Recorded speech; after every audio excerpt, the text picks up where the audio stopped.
Hi, I'm Miss Fabig, and I'm really sorry that I couldn't be there for parent orientation, but I did want to send out a little bit of a video just to introduce myself a little bit and tell you about the class.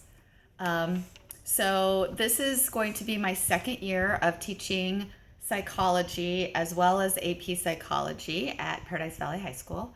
And in addition to that, I'm going to be teaching a social psychology class as well.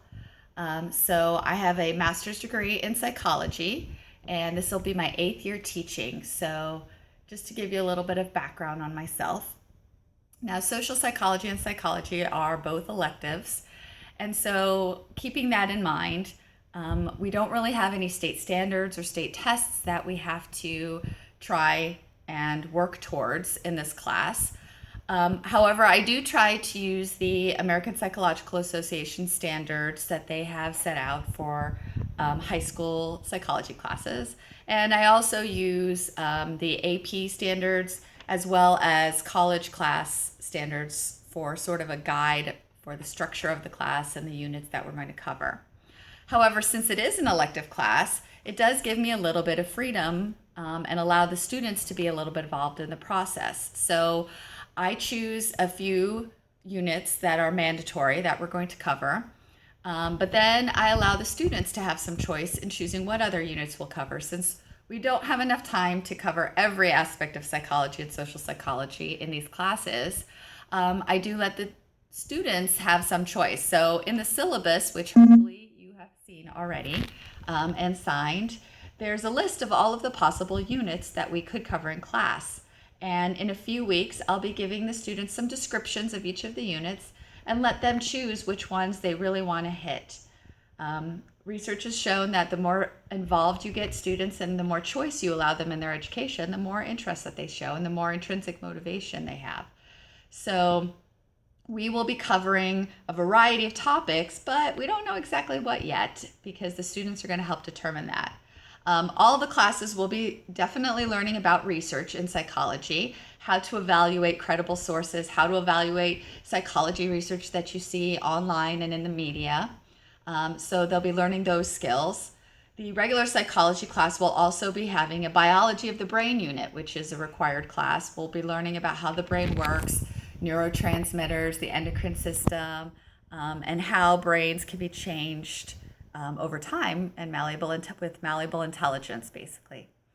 From there on, some topics that could be covered in regular psychology, we may cover sensation and perception, which is a popular unit with the students, where we cover all of the senses, how our brain interprets information, creating our reality around us, basically. We usually end up covering states of consciousness. We can also cover cognition, which includes memory and language. In social psychology, some of the topics we can cover are aggression and prejudice, the self-concept like self-esteem. We can also cover attraction, social influence, groups, and conformity.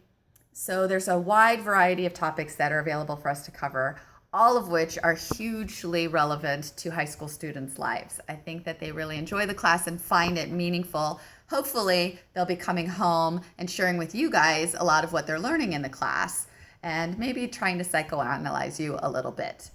But I also want to make sure, like I mentioned earlier, that you guys have seen the syllabus. The syllabus has my contact information, and every student has one at this point. I have an open door policy. My goal in this class, especially since it's an elective class, is for the students to really learn about psychology, explore a little bit, and find out maybe if it's an area of interest for them to study.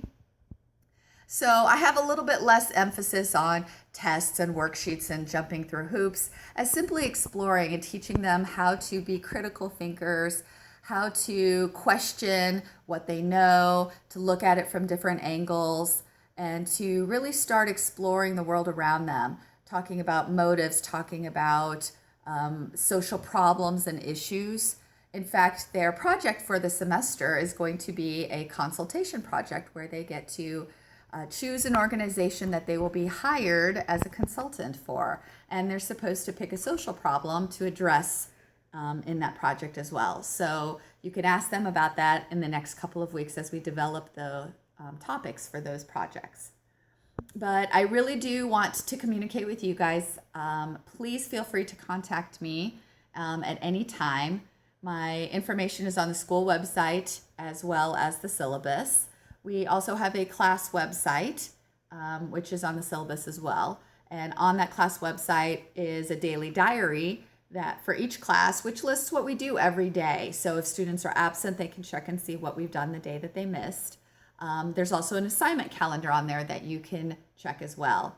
I send out weekly parent updates, which I will be starting in the next week or two. And in the first one of those, I will send links to the class website as well so that you guys can always stay informed in what we're doing in the class. So please make sure that I have your correct contact information because you'll be receiving those weekly emails with the email address that we have in the school system. So please make sure that's correct so that you'll get my weekly emails. In any case, if you would like to have any more questions, ask me any questions or talk to me about anything, please email me. I'm more than happy to hear your concerns or your comments about what your students are learning in class. And thank you for letting me have the privilege of teaching your kids.